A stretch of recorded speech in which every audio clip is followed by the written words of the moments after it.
Hay que comenzar aquí. Muy bien, entonces, ¿se acuerdan que en la parte de literatura, nosotros lo que habíamos visto básicamente era esta cuestión de los géneros, ¿no? Los géneros literarios, y habíamos dicho que, pues sí, nos interesaban tres géneros literarios importantes, que por un lado era la épica, ¿no? Es decir, contar historias, por otro lado era la lírica, ¿no? Que es la parte de la poesía, y por otro lado la dramaturgia. Y la dramaturgia tomando en cuenta la parte del teatro, ¿no? Entonces, teatro, ajá, lírica, poesía, ajá, y épica, en este caso, es las historias. ¿Mm? Las historias. Entonces, habíamos visto que había cada uno, cómo se dividían entre ellos, y habíamos visto algunos elementos también de la literatura, es decir, algunos elementos como lo que son los momentos en las novelas, la estructura, en fin, los personajes, ¿no? La organización, en fin. Muy bien, entonces un poco lo que vamos a ver hoy es, vamos a tratar de ver algunas cosas de la poesía, de la lírica, y luego veríamos algo de la dramaturgia. Entonces, en la parte de la lírica, ajá, decíamos que es todo lo que se escribe a través de verso, ¿no? Y entonces, cuando nosotros escribimos de versos, trabajamos con una situación que se llaman figuras retóricas, ¿no? A ver, se llaman figuras, figuras retóricas. Entonces, las figuras retóricas lo que hacen son, en este caso, son licencias que nosotros trabajamos para que poder transmitir las ideas a través de las palabras. Entonces, algunas que son muy, muy clásicas, por ejemplo, una figura retórica, por ejemplo, es la metáfora, ¿no? Entonces, metáfora, tenemos metáfora y tenemos otra que se llama comparación. Entonces, son muy, muy parecidas estas dos. ¿Qué es lo que las separa? Pues es una sola palabra. Una metáfora es cuando nosotros decimos, le ponemos los atributos de un elemento a otro objeto. Entonces, por ejemplo, si yo pongo esta frase, ¿no? Tus ojos, ajá, son el sol. Entonces, ¿qué es lo que estoy yo haciendo aquí? Estoy poniendo a este objeto, le estoy poniendo los atributos de este otro objeto. Entonces, esta es una metáfora. Cuando yo hago una comparación, es exactamente lo mismo, pero lo que lo diferencia, y esto es una pregunta de examen, ahí es donde los atrapan, es esto, ¿no? Por ejemplo, tenemos que poner tus ojos, aquí, la misma, son, pero ponemos esta, ¿no? Como, ¿no? Como el sol. Ujú. Sus ojos como el sol. Entonces, ¿qué es lo que pasa ahí? Obviamente hay una elaboración más amplia con la palabra como, ¿no? Entonces, eso es una comparación. Y entonces ahí es donde nosotros entendemos aquí el cómo. Aquí nosotros nos diferenciamos de la metáfora. Entonces, metáfora, ¿no? Y comparación se diferencian por el cómo. Entonces, esa es una. Luego tenemos otra figura que nosotros vamos a ver muchísimo, sobre todo en la poesía, que es la hipérbole. Dejen ponerle aquí con rojo, ¿no? La hipérbole. Ujú. Entonces, la hipérbole es prácticamente la exageración, ¿no? La exageración, es decir, cuando nosotros exageramos una idea o una figura. Entonces, por ejemplo, yo, no sé, digo, era tan fuerte como el mar, ¿no? Es obvio, ¿no? Que estoy exagerando ahí con la figura, ¿no? Entonces, es demasiado, ¿no? O llovía a cántaros, ¿no? O sea, no, nunca se llovía a cántaros, ¿no? Tampoco, o sea, eso son exageraciones, entonces esa es la hipérbole. Luego hay otra figura que se llama el hipérbaton. Ujú. El hipérbaton es otra figura que lo que hace básicamente es cambiar el orden de las palabras, es decir, nos las muestra un tanto en desorden. Entonces, si yo digo, por ejemplo, sigo con la misma idea, ¿no? Por ejemplo, tus ojos, ajá, son el sol. Ajá, así se entiende, ¿no? Se entiende perfectamente ahí la idea. Pero si yo hago un hiperbatón, pongo, ajá, sol, ajá, tus ojos, ajá, son él, ¿no? Entonces, si se fijan, la idea está completamente, o sea, las palabras están todas cambiadas, lo cual quiere decir que hay un juego aquí, es decir, hay un desorden, ¿no? En la estructura. Entonces, un poco el hiperbatón es esto, es cuando nosotros alteramos la estructura sintáctica de la palabra. Entonces, ese es un hiperbatón. Uh-huh. Otras figuras, en este caso, que también encontramos en la poesía, es esta es muy usada, ¿no? Se llama sinestesia. Uh-huh. Entonces, la sinestesia es una figura que básicamente lo que hace es transmitir las sensaciones. Ajá. Entonces, las sensaciones, por ejemplo, como colores, ajá, o sea, nos dice cómo son los colores, cómo son los olores, ajá, cómo son los ruidos, ajá. Es decir, trata de transmitir en palabras todo esto que nosotros nos vamos encontrando, ¿no? Prácticamente en el día al día. Entonces son como especies de imágenes, ¿no? Imágenes sensoriales, ¿no? Aquí las que hacemos sensoriales, ¿no? Las que vamos nosotros rescatando. Entonces, obviamente, esto es un poco la parte con la que juega mucho la poesía. Entonces, alguna vez han escrito un poema o algo, pues se darán cuenta que es un poco lo que se hace, ¿no? Y una de las más usadas, una de las que más usamos es la paradoja, ¿no? Ajá. Entonces, la paradoja. La paradoja, y es una palabra que utilizamos mucho y la decimos mucho. A veces no la usamos de manera correcta. Una paradoja es cuando yo trato de decir algo, pero al mismo tiempo estoy contradiciendo eso que estoy diciendo, ¿no? Entonces, por ejemplo, un poema de Santa Teresa, digo, si dice, vivo sin vivir en mí, ¿no? Entonces, les da la idea, ¿no? O sea, vivo, pero vivo sin vivir en mí. Entonces, aparentemente hay una contradicción. Entonces, a ver, por ejemplo, Armando, para ti qué significaría este verso, ¿no? Vivo sin vivir en mí. Y tan alta vida espero que muero porque no muero. Aquí vamos a poner toda. En tan alta vida espero, ajá, que muero, que muero porque no muero. Porque no muero. Muy bien. Entonces, por ejemplo, ¿qué le significaría esto? Esto es una super paradoja, es una de las clásicas. O sea, vivo sin Oiga, vivir profe, no lo entiendo, es que dice vivo sin vivir en mí y en ta. mí. Y tan alta vida espero, y tan Ah, ok, alta ok. vida espero, que muero porque no muero. Es algo muy bonito.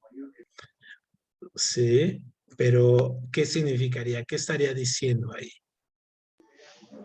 En lo particular siento que habla sobre el vivir la vida, pero de una forma divertida.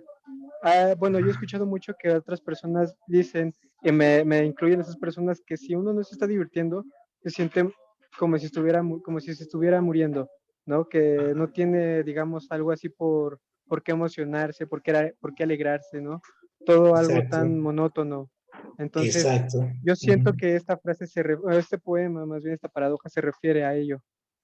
Perfecto, sí, efectivamente. Es decir, hay una intención, o sea, está viviendo, ¿no? Pero no es que esté muriendo, simplemente está gozando más allá, ¿no? Entonces, esto es el asunto de la paradoja, que puede parecer una contradicción, pero no la hay, ¿no? En realidad no la hay. Entonces, las paradojas son mucho el asunto, se hacen con mucha cuestión de inteligencia, van más hacia ese sentido, hacerlo muy inteligente el poema. Entonces se utilizó mucho en el barroco es donde se utilizaban más este tipo de estructuras.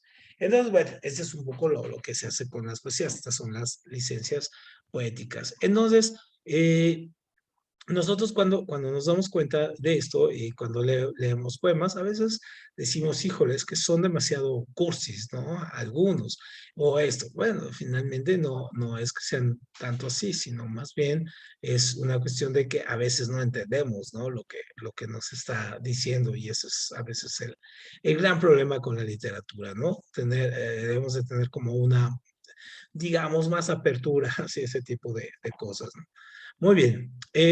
Bueno, Pero, entonces, profe, no dime. todos los poemas, como dice usted, no todos los poemas son románticos, pero hay unos que son fáciles de entender en Ujú, un amplio sentido y otros que no tienen nada que ver con lo romántico, pero simplemente tienen o palabras muy, muy complejas, distintas a las que estamos acostumbrados a escuchar, o ya cuando entiendes esas palabras, aún así no entiendes exactamente a qué se refiere.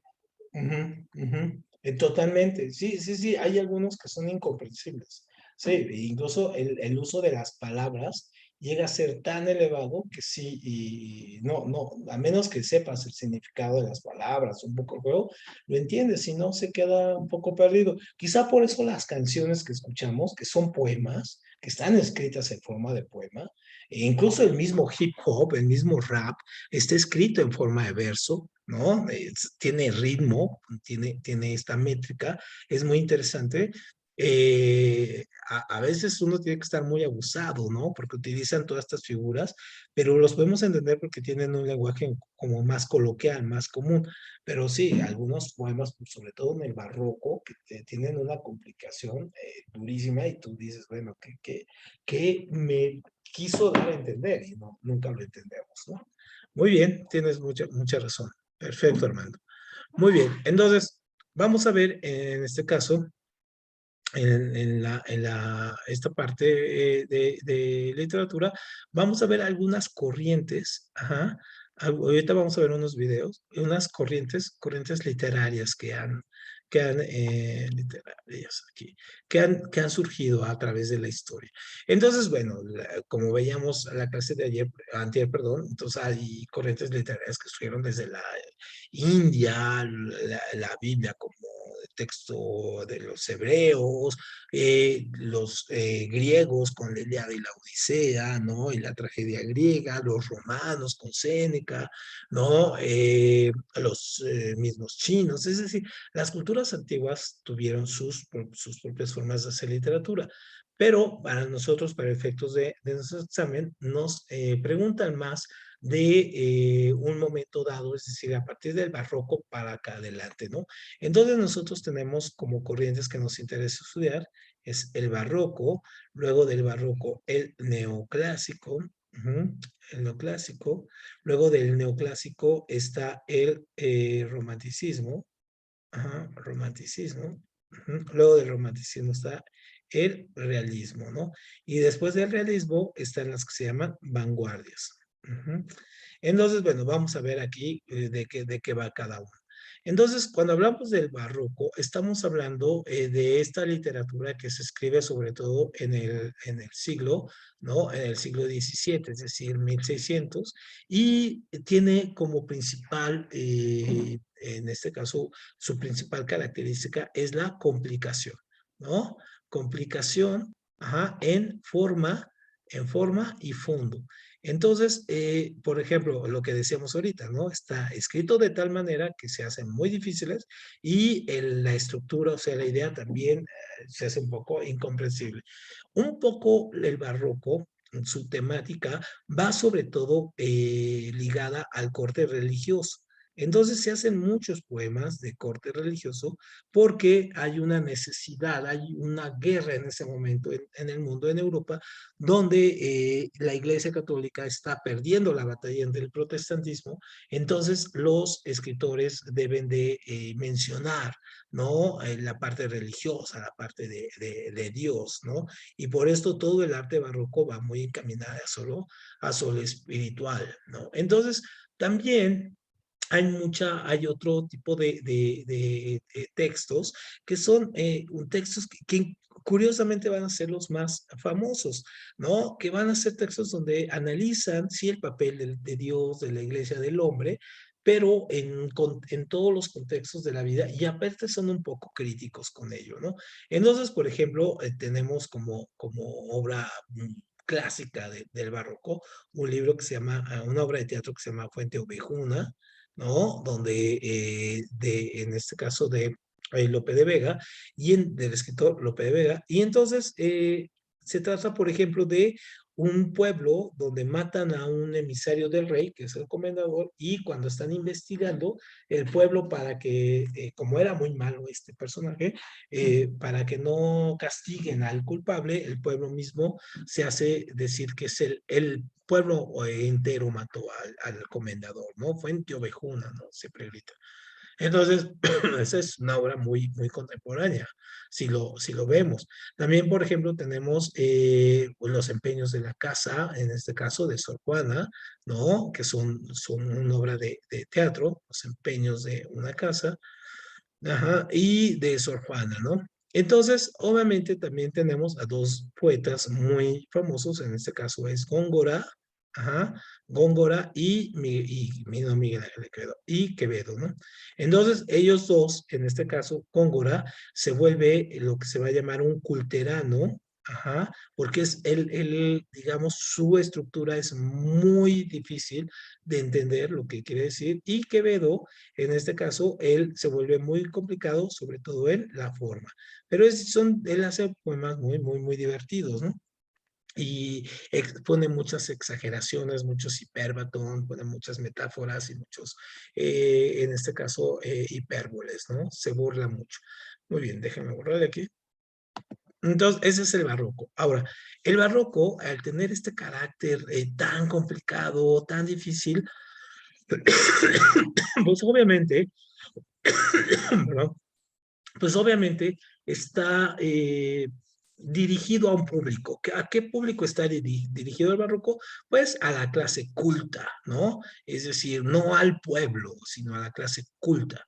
Entonces, en ese sentido, por eso tiene esta complicación. Entonces va a surgir después un movimiento, ¿no? Que va a ser el neoclásico. Este va a ser en el siglo XVIII, es decir, 1700. Y entonces aquí nos damos cuenta que estaba el movimiento este de la ilustración. ¿No? Está el movimiento de la ilustración, es la época vienen las revoluciones burguesas, en fin. Entonces el neoclásico tiene un carácter didáctico, ¿no? Entonces está enfocado en el espíritu este de la ilustración de la razón, ¿no? De la razón y la libertad. ¿Se acuerdan que esas son las dos grandes banderas de la ilustración?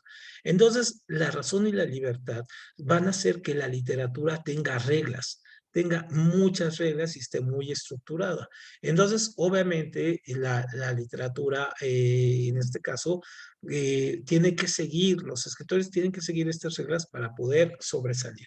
Entonces, también hay un género, por ejemplo, el de las fábulas, ¿no? Aquí es donde dicen, y las fábulas, la moraleja es, ¿no? Al final de la historia, o sea, tiene una lección moral. Pues, ¿por qué? Pues porque va con el espíritu este de la razón, ¿no? Y vamos a tener escritores como, por ejemplo, Molière, ¿no? Y tiene una obra que se llama El Ávaro, ¿no? El Tartufo, ¿no? En fin, ¿no? La Escuela de Mujeres, Las Preciosas Ridículas, en fin. Entonces, también surgen estas obras, por ejemplo, que son muy didácticas, o sea, no son obras fáciles como uno pensaría que son como de aventuras, no. Por ejemplo, los viajes de Gulliver, ¿no? O Robinson Crusoe, ¿no? Entonces, no son obras que estén encaminadas a un público también, a un público popular. No, también van hacia públicos con cierto conocimiento. Y las obras de teatro son muy divertidas porque esas sí van enfocados al gran público. Es decir, se hacen muchas obras de teatro en el neoclásico. ¿Por qué? Porque la gente no sabe leer, hay muy poca gente que sabe leer y las obras de teatro, ¿no? Pueden ser representadas ante grandes públicos y aparte se les enseña por tener ese carácter didáctico, o sea, se hacen como para enseñarle al pueblo, ¿no? La ideología ilustrada. Entonces, ese va a ser el neoclásico. Después de que pasa toda esta época de las revoluciones burguesas, de las revolución de Estados Unidos, de la independencia de Estados Unidos, perdón, de la Revolución Francesa y el Imperio Napoleónico, y que está en toda esta etapa que se llama la Restauración, va a surgir otro movimiento que es en el siglo XIX, ¿no? Que va a ser a la primera mitad, ¿no? A la primera mitad del siglo XIX, y está enfocado a la cuestión de la evasión, es decir, a la parte del sentimiento. Ujú. Y entonces, esta se opone, por ejemplo, el neoclásico tenía reglas, ¿no? Esta se vuelve totalmente libre. Entonces, la literatura lo que trata de explotar es básicamente esta cuestión de la búsqueda del sentimiento, del amor. Sí, está el amor, por ejemplo, pero también está el amor, está la aventura, ¿no? Está la evasión. Ajá. Y en esta época surgen obras que a ustedes seguramente conocen, por ejemplo, las de Drácula, ¿no? De Bram Stoker, que es una obra de amor, no es una obra de sustos, ¿no? No tiene nada que ver con espantos ni nada, ¿no? Es una obra de amor, o por ejemplo Frankenstein, ¿no? O el moderno Prometeo. Entonces también tiene que es una obra también de amor, pero también es una obra de evasión y de crítica a la sociedad, y surgen otro tipo de novelas, por ejemplo, como el Fausto de este escritor Goethe. Entonces surgen una serie de escritos que tratan de explorar mucho esta cuestión del sentimiento, de la libertad y de la evasión. Y entonces en esta época, ajá, en este tipo de literatura, es cuando surgen, por ejemplo, los cuentos de hadas, ¿no? Entonces se explora porque se tiene como un refugio en la Edad Media. Entonces es cuando se escriben, por ejemplo, todos estos cuentos que están situados en la Edad Media, por ejemplo, de las princesas, de Blancanieves, de Hansel y Gretel, y todo ese asunto porque va muy enfocado a esa búsqueda de evasión. Pero luego va a surgir, van a venir la revolución industrial, va a venir el mundo, se va a convertir en un mundo no tan bonito como lo pintaba aquí el sentimentalismo, y entonces surge el realismo. ¿Qué es lo que trata de mostrar el realismo? Hace una crítica, ¿no? Crítica social. Ujú. Entonces, basado en los hechos, basado en la realidad, en lo que está viendo. Entonces, pues se da cuenta que el mundo se está volviendo desigual, que hay una serie de estructuras muy desiguales y muy complicadas. Entonces, por ejemplo, surgen escritores como Emile Zola, ¿no? Stendhal, entonces, como este Tolstoy o Dostoyevsky, entonces surgen obras como Crimen y Castigo, ¿no? Como Los Hermanos Karamazov, como Santa de Federico Gamboa, ¿no? Entonces, Los Bandidos del Río Frío, ¿no? Los Bandidos del Río Frío, en este caso de Manuel Paino. Es decir, surgen escritores que tratan de ver la crítica social y a través de sus obras y hacen un análisis de por qué la sociedad se está volviendo, está girando hacia ese entorno un poco eh, deshumanizado, ¿no? Un poco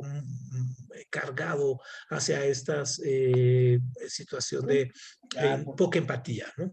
Muy bien. Luego, Profe, dime, hermano, profe, dime. una pregunta. Ahorita lo que está mencionando acerca de la crítica, este, es que ahorita que empezó con eso, me acordé de la película del Grinch. Ah, ¿Es también del mismo género, del realismo? no, fíjate que no, tiene tintes de realismo, pero más bien él se sitúa, es el Doctor Seuss, ¿no? Doctor Seuss es un escritor del siglo XX, de por ahí de los 50, que terminada la Segunda Guerra Mundial empieza a hacer crítica, pero a través de estos dibujos. O sea, él diseña todos sus dibujos, ¿no? Sus cuentos los desarrolla a partir de dibujos y de cómics. Entonces, escribe esa del Grinch, Los Quién, esta de El gato con botas, no, El gato en la casa, algo así se llama. O sea, son cuentos que escribe para niños, pero con una carga social muy interesante, muy fuerte, un poco explorando ahí o apelando un poco a la humanidad, ¿no? Entonces sí, el Doctor Seuss es interesante su obra y el Grinch está enmarcada en ella, pero es contemporáneo, es de los 50, este personaje, ¿no? El Doctor Seuss.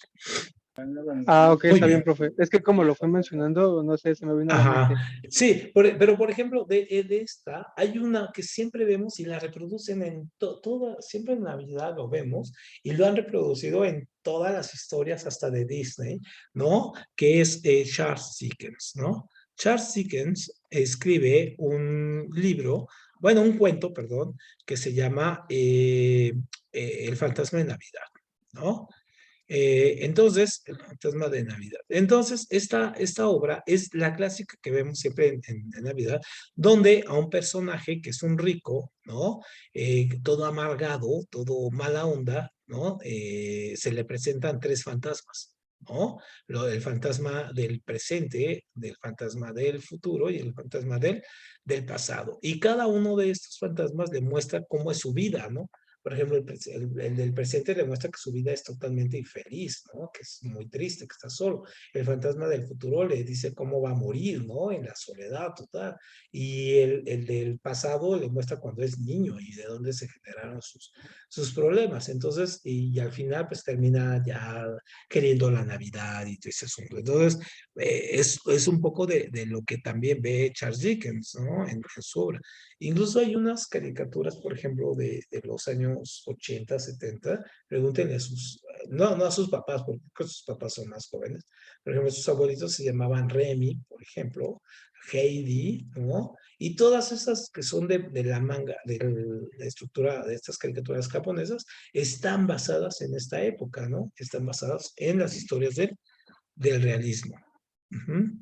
Aunque ahora hay una nueva corriente que es el neorealismo, ¿no? Pero ese es un poco más, un poquito más para acá. Muy bien, entonces vemos aquí. Ahora, las vanguardias, ¿no? Entonces las vanguardias surgen en el siglo XX, a principios del siglo XX, y se llaman vanguardias porque son, digamos, se considera como lo más avanzado de ese momento, ¿no? Es decir, se considera como lo nuevo, lo más innovador, lo que rompe con lo clásico, lo que rompe con lo que ya está establecido, en fin, ¿no?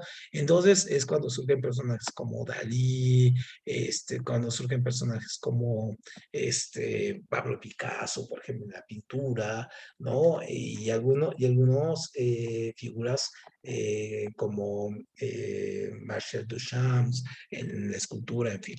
Entonces, las vanguardias son básicamente el surrealismo, ajá, surrealismo, es el dadaísmo, ajá, dadaísmo, el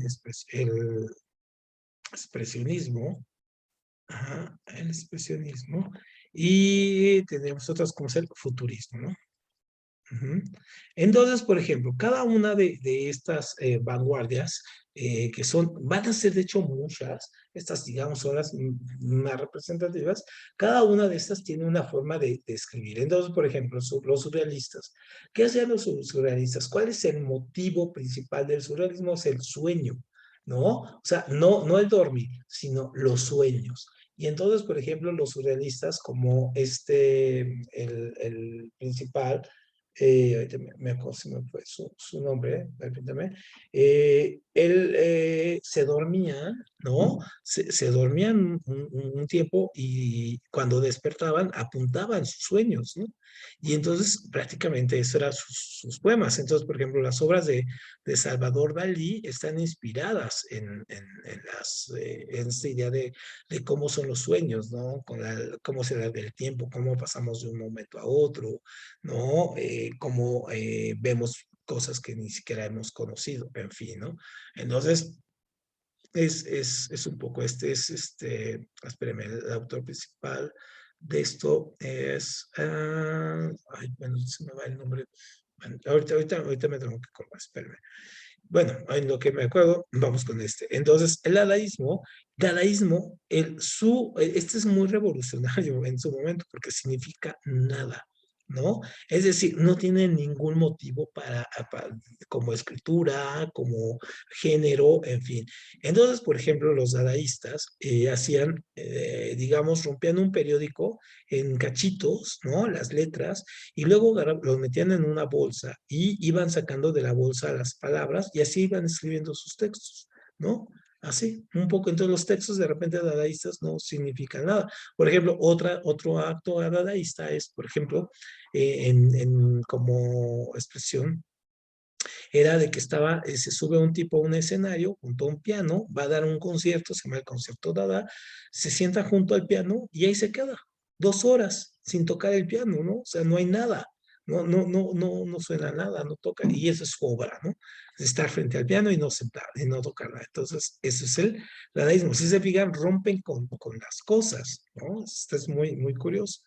Luego está el expresionismo, y el expresionismo lo que hace es transmitir, en este caso, las emociones. Ajá, pero las emociones exaltadas. Entonces, por ejemplo, los escritores aquí lo que tratan de hacer es, sobre todo, reflejar, y sobre todo son alemanes, porque surge en Alemania, tratan de expresar lo que pasó en la guerra, ¿no? O sea, el terror que surgieron en la guerra. Entonces, una obra pictórica que representa mucho este expresionismo es esta del grito, ¿no? Si la ubican, que está un personaje ahí con la cara y se lleva el rostro y se ve el campo acá, ¿no? El grito, entonces, es una obra que representa mucho esto. ¿Qué está gritando? Pues no grita de susto, ¿no? Más bien ve el terror que es la guerra, ¿no? Entonces, esa es una. Y luego está el futurismo, ¿no? Que su no es que en el futuro, sino es la rapidez, ¿no? Con la que escriben. Entonces quieren escribir muy rápido, entonces escriben de manera automática, ¿no? Es decir, se dejan ir, escriben lo que ellos van viendo, como van sintiendo. Entonces, eso sería el futurismo. Entonces, si se fijan, estaban muy, muy avanzados, o sea, muy locochones estos tipos de escritores que eran se reunían en cafés, se sabían a sí mismo importantes, se sabían a sí mismo interesantes. Entonces, eran toda una serie de personajes interesantes, ¿no? Muy bien, bueno.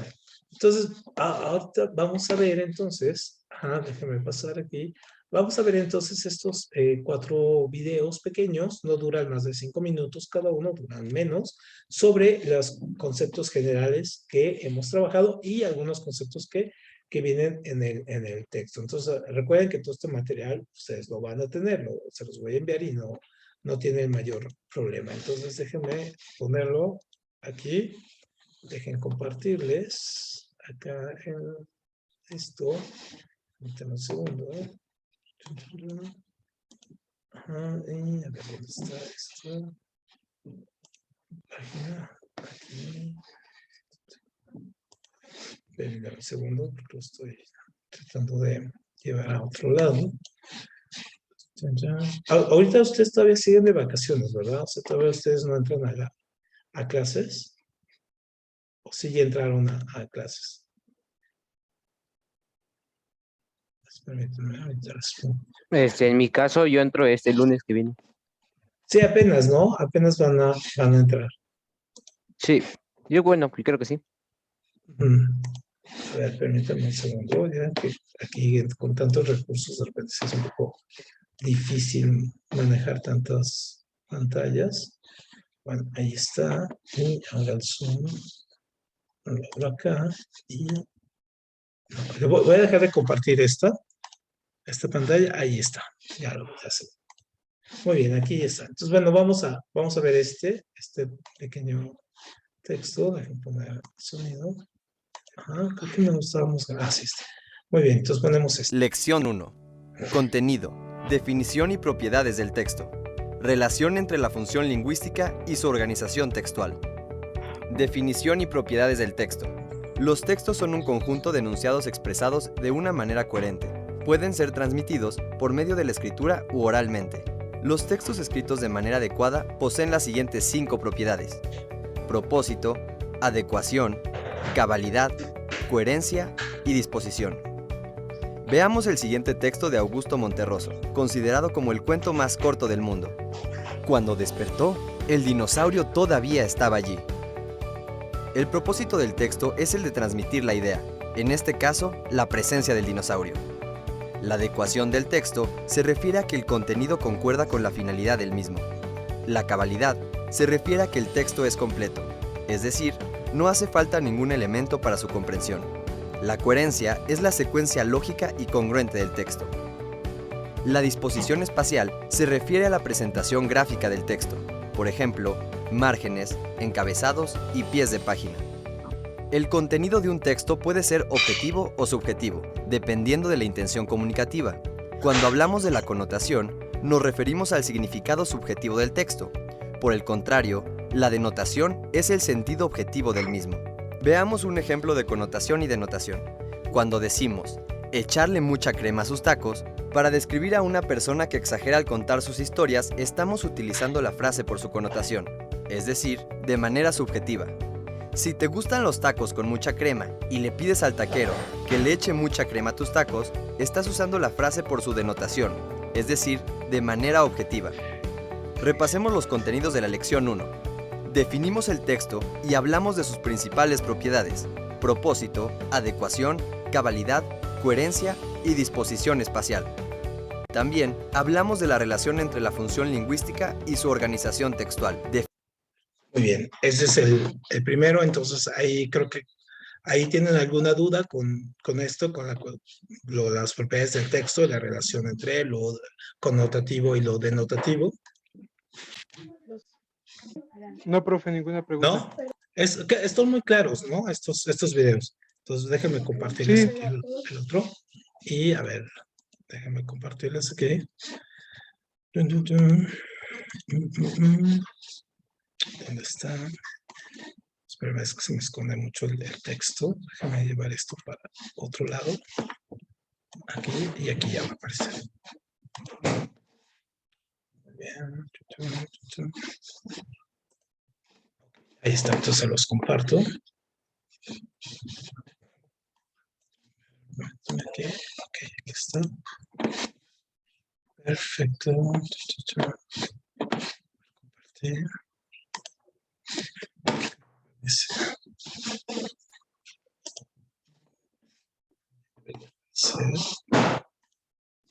Es que ya ve que es aquí con tantas pantallas. Se complica un poquito la cosa. Ahí está. Compartir. Ahí aparece. Muy bien, ahí lo ven. Sale. Entonces vamos a ver este segundo. Lección 2. Contenido. El texto periodístico, el texto dramático, el texto poético. El texto periodístico es aquel que busca informar a su audiencia acerca de temas relevantes o de interés general. Su propósito es transmitir las ideas u opiniones de manera objetiva para informar, persuadir o entretener. El texto periodístico cumple con una función referencial, es decir, pretende hacer referencia a los hechos o sucesos relevantes de manera predominantemente descriptiva. Un texto periodístico debe responder a las típicas preguntas: ¿qué?, ¿quién?, ¿cómo?, ¿dónde?, ¿cuándo? Y ¿por qué? Un texto periodístico tiene la siguiente estructura. Veamos. Título, entrada, cuerpo, remate. La selección, jerarquización, omisión y la reiteración de la información son herramientas utilizadas en los textos periodísticos para generar una comprensión adecuada de lo que se busca transmitir. Texto dramático. Un texto dramático es aquel que representa algún suceso real o imaginario a través del diálogo. Existen distintos géneros de textos dramáticos basados en su organización dialógica. Veamos los siguientes 3 ejemplos. Diálogo, monólogo, soliloquio. En el diálogo, 2 o más personajes sostienen una conversación. En el monólogo, el personaje le habla directamente al público. Y en el soliloquio, el diálogo lo lleva el personaje consigo mismo, como si pensara en voz alta. La acción de una obra se puede dividir en 3 grandes partes: desarrollo, nudo y desenlace. En el desarrollo se presentan los personajes, sus relaciones y el conflicto. En el nudo, el conflicto llega a su punto máximo. Y en el desenlace, el conflicto se resuelve. En un texto dramático existen 3 tipos de personajes. Principales, que son parte directa del conflicto. Secundarios, son los que ayudan a la caracterización de los personajes principales. De reparto, son aquellos que ayudan a la caracterización del entorno.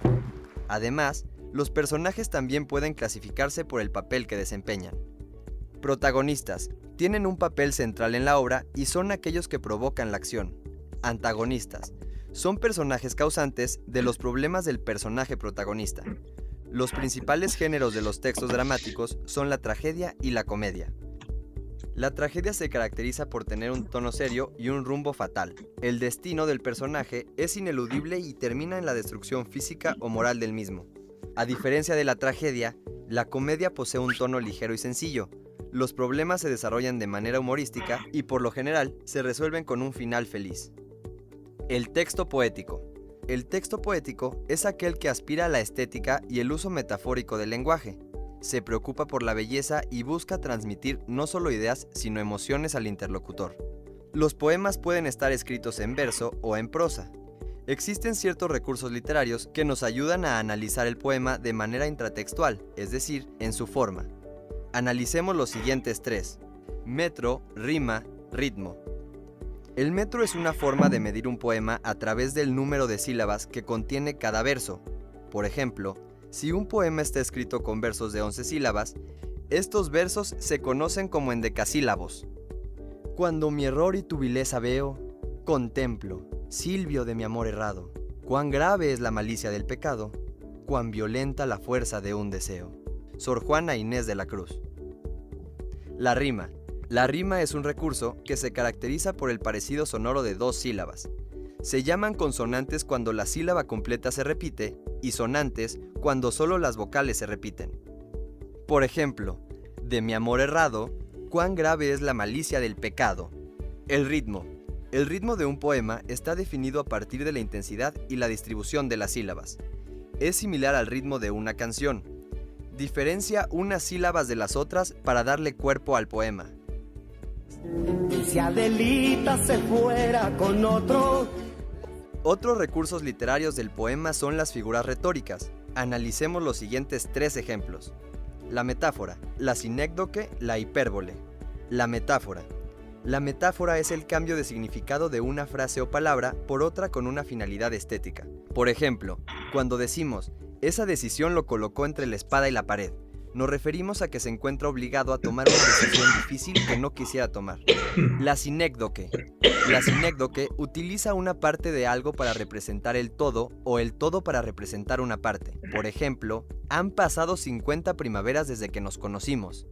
Decir la primavera es tan solo una parte del año. Decir que pasaron 50 primaveras se refiere a que han pasado 50 años. Es usar una parte para representar el todo. La hipérbole es la exageración de una cualidad para enaltecer o degradar. Por ejemplo, tu corazón late como burro sin mecate. Todos estos son elementos de análisis intratextual del poema, es decir, por su forma. También un poema puede ser analizado de manera contextual, valga la redundancia, bajo el contexto en el que se desarrolla. Repasemos los contenidos de la lección 2. Hablamos de las características del texto periodístico, que tiene la intención de informar. El texto dramático es aquel que cuenta un suceso o un evento a través del diálogo, y el texto poético, que apela a la belleza y utiliza figuras retóricas como la metáfora y la sinécdoque. Repasa el contenido. Muy bien, perfecto. Ese es el 2 y vamos a ver este 3. ¿No? Que viene aquí. Permíteme un segundo, se los comparto.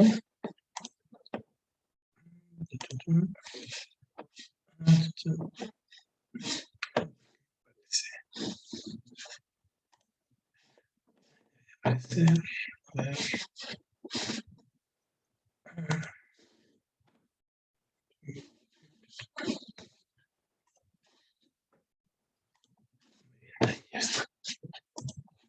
Perfecto.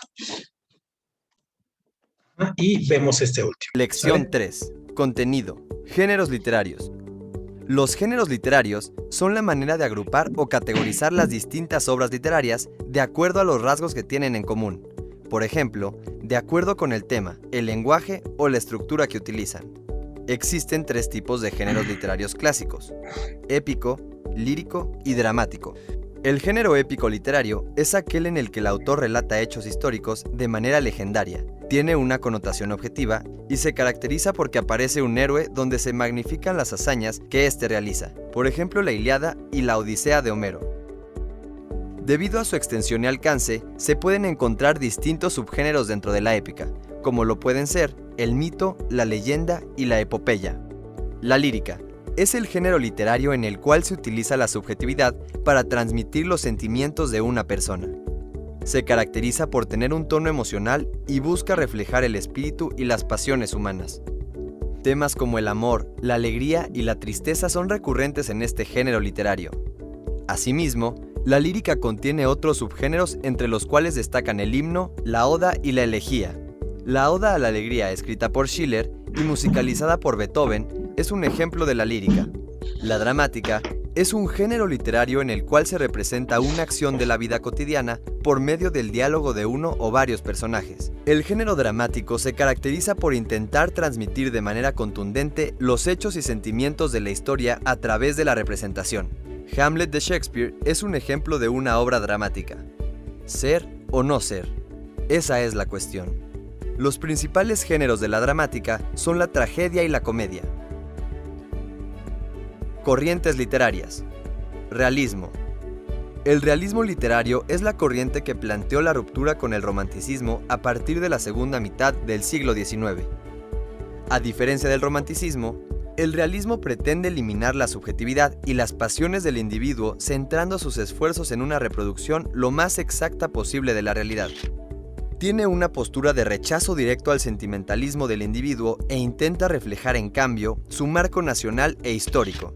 Para esto, es común que el realismo se apoye en una descripción minuciosa de los personajes, temas y lugares que se entrelazan entre sí para exponer los problemas sociales, políticos y humanos del momento.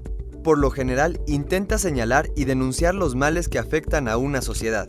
El realismo es la manifestación literaria de los grandes problemas e incongruencias de las sociedades occidentales de fines del siglo XIX y principios del siglo XX. Novelas como Eugenia Grandet y Papá Goriot de Honorato de Balzac son obras cumbres de esta corriente. El naturalismo es el subgénero del realismo que pretende señalar de manera directa y objetiva los problemas más graves como la pobreza, la guerra o la prostitución. Émile Zola, con obras como Naná y Germinal, es el principal representante del naturalismo. Entre los autores mexicanos que se caracterizan por pertenecer al realismo literario, podemos mencionar a Federico Gamboa, Ángel del Campo y Mariano Azuela. Modernismo. El modernismo fue un movimiento literario que se conoce por una rebeldía creativa con una profunda renovación del lenguaje. Se caracteriza por exaltar lo exótico, la libertad de expresión, la musicalidad en el lenguaje, entre otros. Fue la primera gran aportación de la literatura americana a la española. El autor nicaragüense Rubén Darío fue el principal representante del modernismo. Contemporánea. A pesar de su extensión, para poder dar una visión general de la literatura contemporánea, nos referimos a ella como la que abarca desde la segunda mitad del siglo XX al día de hoy. Se ha caracterizado por una gran diversidad en formas y contenidos ricos en experimentación y visiones alternativas del mundo. Una de sus principales manifestaciones fueron las vanguardias artísticas conocidas como los ismos, de los cuales el futurismo, el cubismo, el dadaísmo y el surrealismo son ejemplos importantes. El futurismo, fundado por Filippo Tommaso Marinetti en Italia, se caracteriza por un rompimiento absoluto con el pasado y la mira al futuro a través del avance de la ciencia, la técnica y la guerra. Habría que tomar como modelo a la máquina y sus virtudes. En palabras de Marinetti, la pintura y el arte ha magnificado hasta hoy la inmovilidad del pensamiento, el éxtasis y el sueño. Nosotros queremos exaltar el movimiento agresivo, el insomnio febril, la carrera, el salto mortal, la bofetada y el puñetazo. El cubismo. El cubismo literario se expresa a través de una estructura en la cual las imágenes o figuras ejemplifican el tema. Se puede o no utilizar la rima y rompe con la organización típica de la métrica y los versos. La figura principal es el poeta Guillermo Apollinaire, con obras como Alcoholes y Caligramas. Dadaísmo. El dadaísmo busca provocar abiertamente el orden establecido. Uno de los principales deseos del dadaísta era el de rebelarse en contra de la convencionalidad artística. Es por esto que habitualmente los textos dadaístas carecen de sentido convencional, optando en su lugar por la inclinación hacia lo dudoso, la muerte, lo fantasioso y por la constante negación. Entre sus mayores exponentes se encuentran Tristan Tzara y Marcel Duchamp. Surrealismo. El surrealismo se ocupa por explorar el pensamiento del hombre sin tomar en cuenta la razón. De esta manera, se deslinda de cualquier característica moral o estética. Incluye temáticas sobre el inconsciente y los sueños. André Breton es su principal representante con obras como Antología del humor negro y Nadja. De las aportaciones que la literatura contemporánea americana ha hecho, destacan las obras de autores como Octavio Paz, que escribió El laberinto de la soledad, Carlos Fuentes con Aura y Gabriel García Márquez con 100 años de soledad. Repasemos los Muy bien. Perfecto. Entonces, a ver, déjame quitar aquí este asunto y bueno. Entonces, estos materiales, obvio, se los voy a pasar. No lo duden. Eso los paso ahorita terminando la sesión y bueno, pues con esto terminaremos la parte de literatura, ¿no? Mañana, acuérdense que mañana comenzamos con cálculo, con Julio César, y ya traten de no faltar a estas sesiones de martes y jueves, que son muy, muy importantes, y ya vamos a empezar un poco con la parte de hacer trabajo, mucho de test y mucho de estar trabajando ya materiales muy, muy directos al examen, ¿sale? Entonces, bueno, nos vemos mañana y... Profe, Dime. es que en algunas guías viene acerca de los premios Nobel. ¿Usted nos podría Ok. dar algo referente o lo Sí, investigaríamos sí, por sí. nuestra No, parte? yo se los doy. Sí, no se preocupen. Se los Ah, paso. Sí, no, gracias, profe. Ujú, sí. El próximo viernes no, revisamos ese punto. ¿Me lo recuerdas antes de comenzar la sesión? Revisar Ok. los premios Nobel más importantes, incluido los del mexicano, ¿no? El de literatura. Está bien, profe. Otra cosa, Vale, dime. tienen también muchas preguntas, le digo en guías, acerca de obras literarias y algunos autores, o más bien, muchos autores que no conozco. Ujú. Entonces, no sabía si también para eso usted tiene idea más o menos de qué autores a qué autores Sí, y de qué claro. obras a qué obras abarca. Sí, claro, ponemos los autores principales Ujú. de cada una de las corrientes, autor y libros, ¿no? El libro más importante de cada uno de ellos y eso lo revisamos el viernes. Sí, sin problema, hermano. Perfecto, qué bueno que me lo Ok. dices. Está bien, profe, gracias. Ok, sale, entonces nos vemos el próximo, bueno, nos vemos mañana, igual a las 6, ¿no? Sí, profe, hasta mañana, cuídese. Órale, hasta Buen día. mañana, gracias a Gracias, ustedes. Bye gracias, bye, nos vemos hasta mañana. gracias a todos.